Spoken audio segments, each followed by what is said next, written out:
What's up, everybody? I'm Morgan Crosbie. Welcome to Trucks and Crosbie. We've got a really great episode for you today, especially if you're looking at the trucks in particular as an option for a winter vehicle, or maybe you do this for a living and you need a truck for your business. I really want to make sure that you can stay informed about anything in the General Motors world that I think is a really good piece of information. And right now, one of our viewers on the channel, Donovan, has purchased this Elevation Duramax behind me, and I thought it was a great opportunity to not only document the delivery process right now. I am going to be driving this down and delivering it to his doorstep, but I also wanted to show you guys what is going on in the trucking world in terms of deals.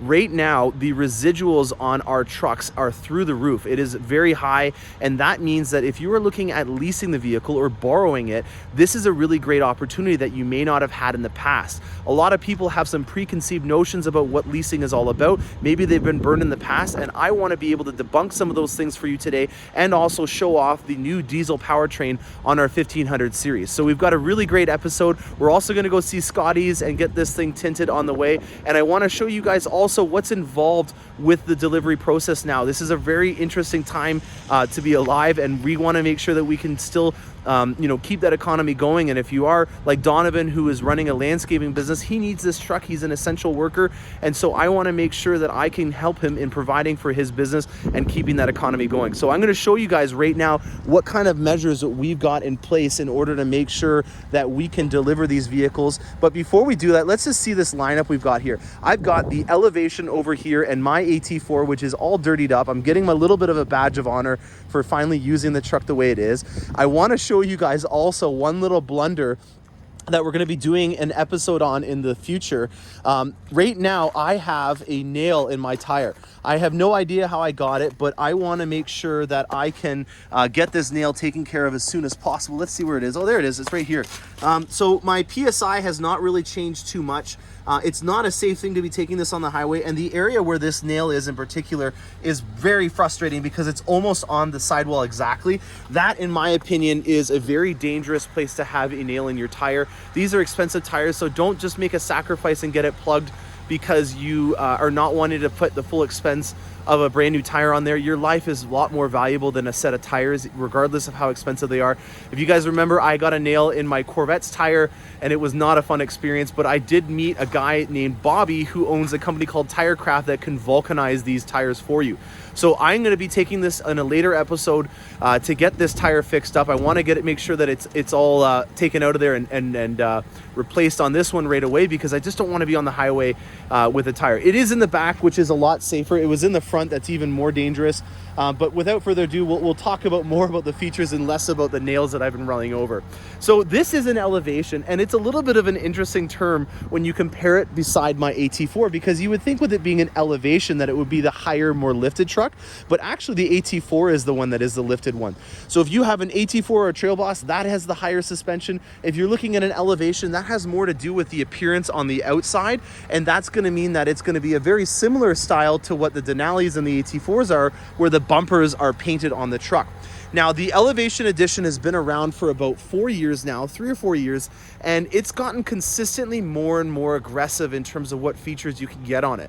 Originally, when the Elevation came out, it was a very simple truck where it had black 20-inch rims on it, a black bumper or whatever color was the actual color. It was a paint to match bumper, and then the inside of it was very basic. It was only available in a double cab originally.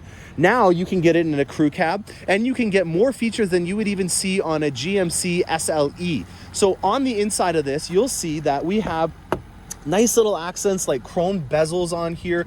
We've also got premium cloth seats in here that are a bucket seat format. I'll just show you underneath here so you can see there's even adjustable power outlets. There's a center console inside of here. We've done a lot of things on these to make them a lot more stylish on the inside. So it's not just all looks on the outside like it used to be. You know, these are really crafty storage compartments. You can use just one hand to be able to lift up the seats now. And underneath here, we've got a lined storage compartment, which means that it's not going to create a lot of noise if you have stuff down here. And you've got a perfectly flat area with a liner all from the factory with your HVAC and all of your outlets there as well. So very well thought out. It's not a basic interior like an Elevation used to be.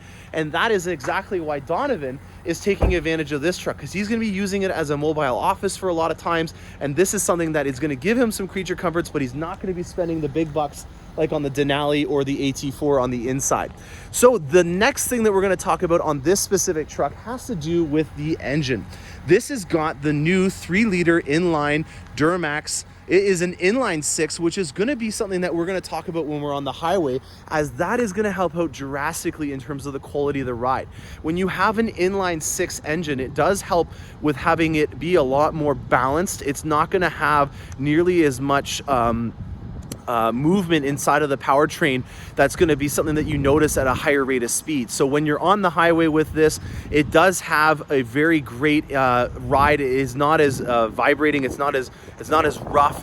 And then it's mated with our 10-speed transmission, which is my favorite transmission. I've kind of talked about it a bit on my AT4 as being the final send-off for transmissions, as a lot of our powertrains are going to be going all electric. So this is kind of, for me, the final hurrah in terms of a 10-speed. And as you were looking in the other episode, the easiest way to get your head around why this is a great transmission is if you have a staircase with 7 stairs and you have a staircase with 10 stairs, the one with 10 stairs is going to be a lot easier for you to be able to get up. So that is the easiest way to get your head around it for a fuel economy perspective. But we also have a lot of technology that has gotten into this new Duramaxes. This is a blank sheet engine for us. So what that means is that we designed this specific Duramax to be in this vehicle. It's not like a typical GM product where we will build an engine and then spread it out amongst 10 different platforms. This is only for this vehicle and the Escalade and the Tahoes, which are also on the same platform. So that is really great. It came out last year in 2019, and I've been really getting a lot of great reviews from it. One of the handy things that you have on any of our trucks now is a VIN-specific tow rating. And so you'll notice that with this having 460 pound-feet of torque that you can tow with it, what do we got here? Max payload is 713 kilograms or 1,500 pounds. Then we've got our curb weight, which is 5,600. And then we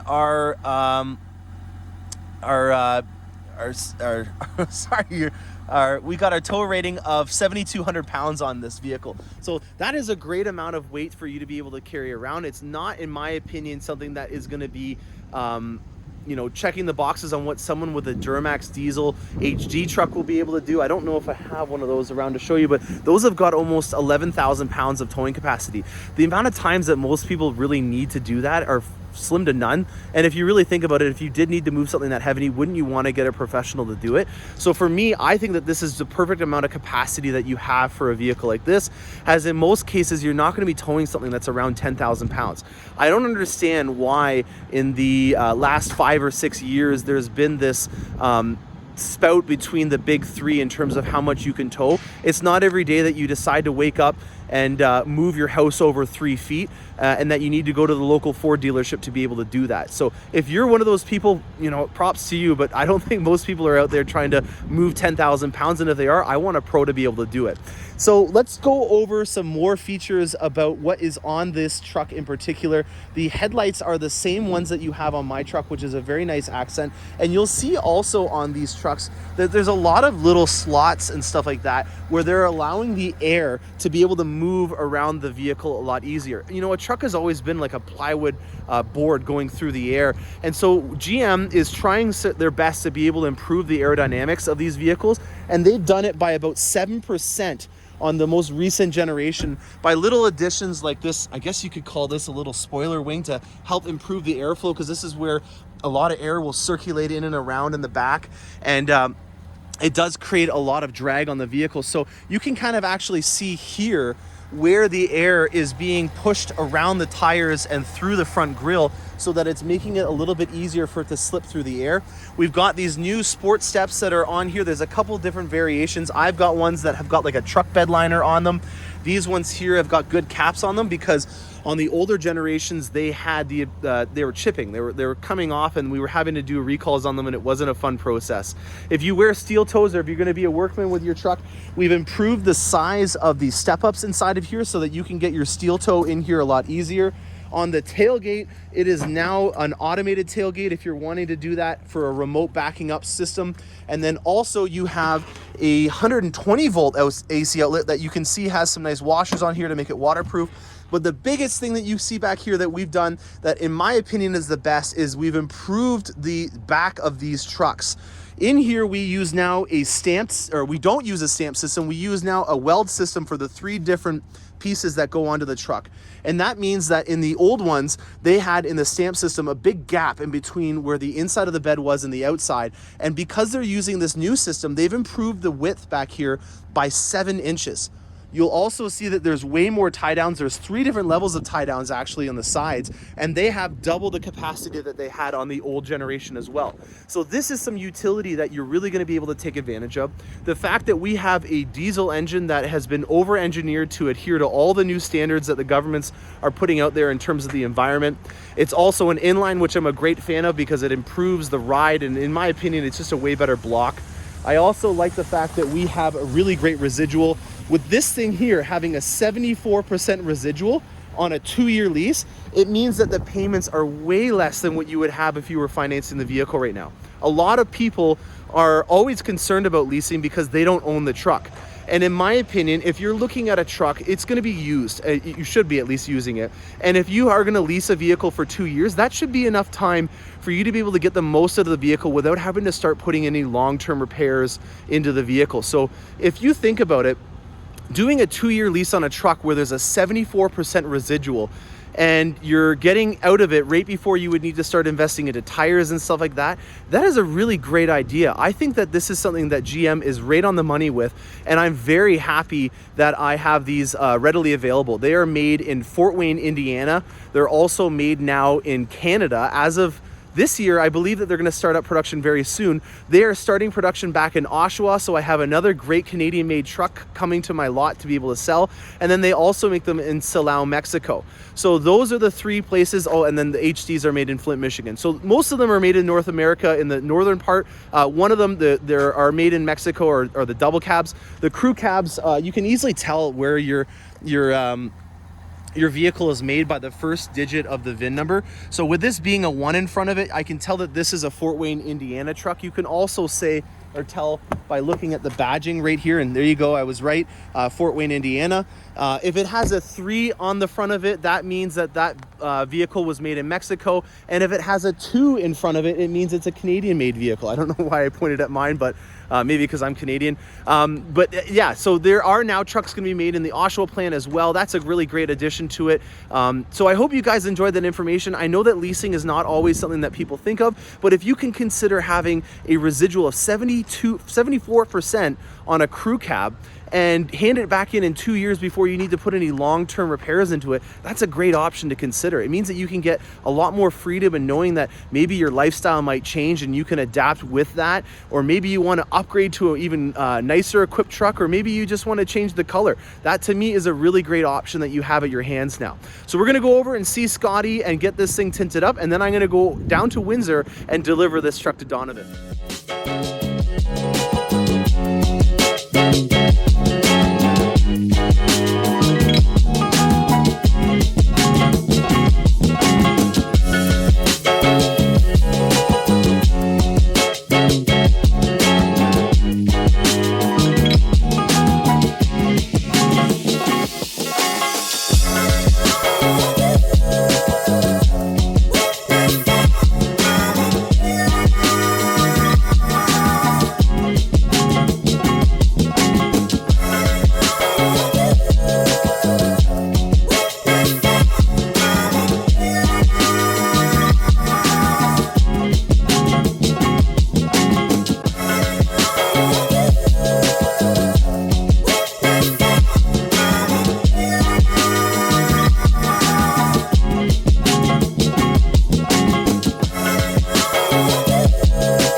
got the tint all done on it. I am gonna head on the road now, and unfortunately I don't have my camera equipment with me for me to be able to film while I'm driving for obvious safety reasons. It's not a good idea, but I did want to touch upon how this thing rides, and I'm going to give you guys a review when I get to Donovan's place on just what I think of it, because I'll have 2 hours under my belt driving it to kind of give you guys the lay of the land on the diesel. As I have a AT4, it'll be a good comparison to show you between the models. So let's go over to Donovan's now.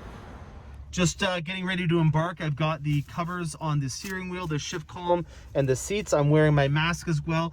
We brought this truck in from another dealership, so just because it's not in my inventory, it doesn't mean that I can't get something from you. You'll see that the average right now is not that good, and that's because it's in the break-in stage, but I've got another 250 kilometers that I'm going to be putting on it right now. Let's see if I can improve that average.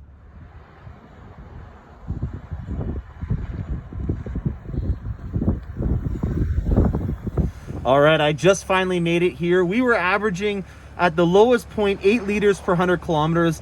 On the end of the average for the trip, we did about 9.5 liters per 100 kilometers. So we're getting about 27 to 28 miles per gallon, which is just absolutely remarkable. Donovan's here. We're gonna go do the paperwork in the back of the tailgate. I'm gonna use one of the little funny options that you have down here where you can flip the tailgate down just with a touch of a button. So I think that that's a really cool feature to be able to have. And Donovan's over here. Donovan, I really appreciate you watching my channel. Thank you so much for reaching out to me and purchasing this truck. This is the experience that we want to give to any customer. I hope you enjoy it. What do you guys do with this truck? What are you going to be mainly doing with it? Well, this is going to be another one we're going to add to the fleet. And so currently we've got 2 pickup trucks. This is going to be the 3rd, so we're really excited about it. I did the research on going up to getting the diesel engine, which we're really excited about. And thank you, Morgan, for helping me make that decision. It's a beautiful truck. You know, I'm going to be really excited. This is going to be my main office now too. I'll be sitting in there doing some paperwork and hauling trailers and the whole bit while we're building fences and decks and landscaping and excavating. But listen, I wanted to present you with the Ringo landscaping. Oh, I love the logo, man. That's really awesome. Thank you so much. I think in the summer when you're riding around your new C8, you got a nice fresh look there. There we go. Look at that. So I think he must know that I just got a new place and that I'm going to need some fences, because I was creeping his Instagram and he seems to be doing quite a bit of stuff with fences that I'm impressed with. So I'm going to start doing the paperwork with Donovan on the back of the truck here. I hope you guys enjoyed that video. Stay tuned for more awesome content. And if you're in the Canadian area and you're looking for a vehicle, be like Donovan and reach out to me, because I would love to be able to help you guys out. Thanks a lot and happy motoring.